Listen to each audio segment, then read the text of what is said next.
students, welcome to Krishna Sodhi English classes. Okay students, in our previous class we talked about the 4 marks that occupy as notice writing, advertisement, poster making and invitation.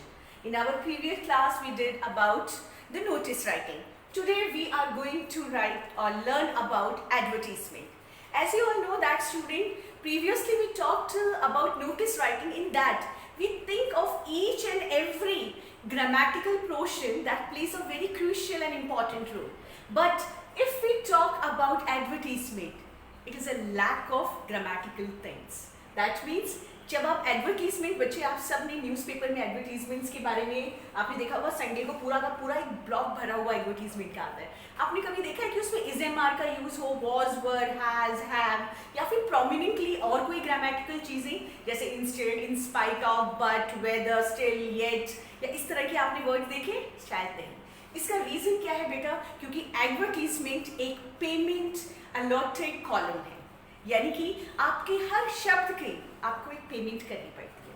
तो इसलिए बेटा जो advertisement है उसे कम से कम शब्दों में अपनी बात को कहने के लिए जो वर्ड्स का इस्तेमाल किया जाता है बहुत ही लिमिटेड में, वही एडवर्टीजमेंट है. यानी कि एडवर्टाइजमेंट आप जॉब के लिए हो सकता है, मैट्रिमोनियल हो सकता है, आपने कुछ नया, आप कुछ भी आपने इन्वेंट किया है, आप उसे लोगों तक पहुंचाना चाहते हैं, वो एडवर्टीजमेंट है. स्कूल के टीचर्स से रिलेटेड है, आपने खुद अपना कुछ न्यू किया है तो उससे रिलेटेड है. ये सब कुछ किसमें इन्वॉल्व है? Advertisement. You are advertisementally you are advertising yourself that regarding the that what all things you wanted to impact on. First of all, the thing is that whenever you are writing advertisement, you must know about that what is the word limit of that. अभी मैंने बोला कम से कम शब्दों में, यानी कि हद से ज़्यादा 40 या 50 या कम से कम 30 शब्दों के अंदर. किन किन चीज़ों का आप लोगों को ध्यान रखना है जब आप एडवर्टीजमेंट अपनी board examination point of view से जब आप उसे लिख रहे हैं? सबसे पहले बेटा, जैसे ही आप एडवर्टीजमेंट स्टार्ट करते हो तो यूजुअली होता है कि या तो एडवर्टीजमेंट कोई स्कूल दे रहा है, कोई कॉलेज दे रहा है, कोई कंपनी दे रही है, कोई ऑर्गेनाइजेशन दे रही है. ठीक है, तो ये सारी की सारी आप स्टार्टिंग में वो लिखने की बजाय आप स्टार्ट करिए वांटेड अप. अगर एग्जाम्पल के तौर पे हम लोग एक एग्जाम्पल लेते हैं, सिचुएशन वेकेंट. ओके बेटा, अब आपने देखा कि मैंने यहाँ पे एक वर्ड यूज किया है सिचुएशन वेकेंट, और एक होता है बेटा सिचुएशन वांटेड. ये दो वर्ड्स हम लोग यूज करते हैं जब भी हम लोग प्रोफेशनल तौर के ऊपर, जब हम लोग उसे टीचिंग या फिर अदर ऑर्गेनाइजेशंस के थ्रू जॉब लेते हैं. एक तो होता है बेटा सिचुएशन वांटेड. एक क्या होता है बेटा? Situation wanted. और दूसरा क्या होता है हमारा? Situation vacant. Situation vacant. Okay बेटा, अब हम लोग देखते हैं कि दोनों जगह पे सिचुएशन को शो किया हुआ है. यहाँ है वांटेड, यानी कि मुझे. वांटेड यहाँ पे क्या है बेटा? कि यहाँ पे यूज किया हुआ है वांटेड कि you are well qualified for the job. You are well qualified, you are having a very much professional knowledge about that particular thing and you are capable of doing that and you want a job. So that is wanted. But in some institute, organization, firm, company, where there were so many employees used to work, but sometimes some of them skip due to illness or they maybe migrate to other places. So in that case, what happens? वहाँ पे जो स्थान खाली रह गया है उसे भरने के लिए जो किया जाता है उसे हम क्या कहते हैं बेटा? Situation vacant.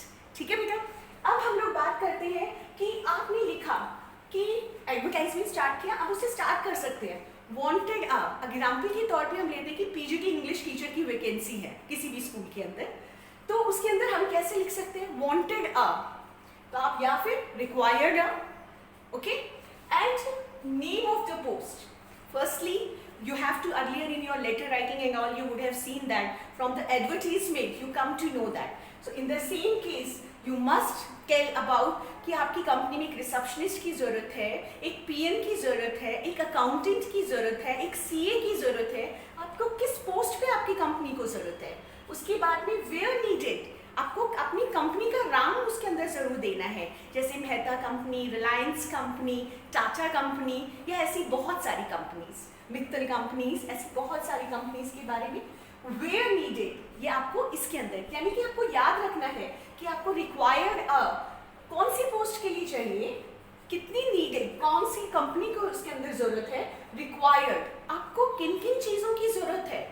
यानी कि आपकी कंपनी ने, अगर आपकी कंपनी में एक रिसेप्शनिस्ट का काम है और वहाँ पे एक फ्लुएंसी, आप चाहे फीमेल लेते हो क्योंकि वो काफ़ी पोलाइट रहती है, हर चीज़ को बड़ी अच्छी तरीके से टैकल कर लेती हैं, अट्रैक्टिव पर्सनैलिटी है, और अगर आप उसकी जगह किसी बुजुर्ग को बिठाते हो तो शायद उसे टैकल करने में दिक्कत हो, तो आप वहाँ पे एज लिमिट भी देते हैं। जहाँ पे एक्सपीरियंस की ज़रूरत हो तो शायद आप एक न्यू कमर, यानी कि एक न्यू 20-21 साल की पर्सन को, इतनी आपको पता है कि वो इतनी प्रैक्टिकल नहीं है, तो आप क्या करोगे, एक बुजुर्ग को दोगे। तो डिपेंड करता है कि आपकी पोस्ट किस एज के लिए प्रिफरेबल है। उसके बाद में एजुकेशन जो आप मांग रहे हो उसके लिए कितना क्वालिफाइड होना चाहिए, क्योंकि क्वालिफिकेशन का भी एक लेवल है। उसके बाद में आपके पास प्रोफेशनल क्वालिफिकेशन कितनी है। Usually we use to write experience, that is for 4 years या 4 months या फिर years, that you all have to explain in that, okay? Then you, in this modern and this Google world, we must have the knowledge of computer, you must be fluent in English, okay? This is the need of today's. Personality requires, that means you must have a very good personality. The first impression is the looks of a person.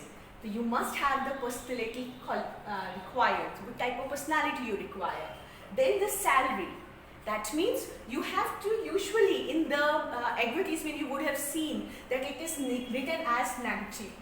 That means कि जब हमारा interview होगा या हम आपस में बैठ के बात करेंगे, जब आप हमारी कंपनी में आएंगे तो हम दोनों आपस में बैठ के डिस्कस कर लेंगे that how qualified you are and how much salary is respectively to be given to you, okay? Then mode of applying, किस तरीके से आप उसे अप्लाई किया, आप उसे ऑनलाइन अप्लाई कर रही हैं या फिर आपको उस चीज़ को फिल करने के लिए आपको स्कूल में आना पड़ेगा या ऑर्गेनाइजेशंस के थ्रू या फिर कोई और माध्यम है, तो वो मोड ऑफ एप्लीकेशन है कि आपको कब तक सबमिट करना है। इन सब चीज़ों को आपको ध्यान में रखना पड़ेगा। Contact, address and phone number, जब भी आप लोग एडवर्टीजमेंट करते हैं बेटा, तो ये चीज़ों का ध्यान रखना आपको बहुत ज़रूरी है। इसमें सबसे पहली चीज़ क्या है कि अगर आपने किसी को दे भी दिया, आपने बता दिया कि I am interested in that thing, तो obviously you are giving it in written form, तो you must write your contact, your address, phone number and Gmail ID, email ID, all these things you can just write over there.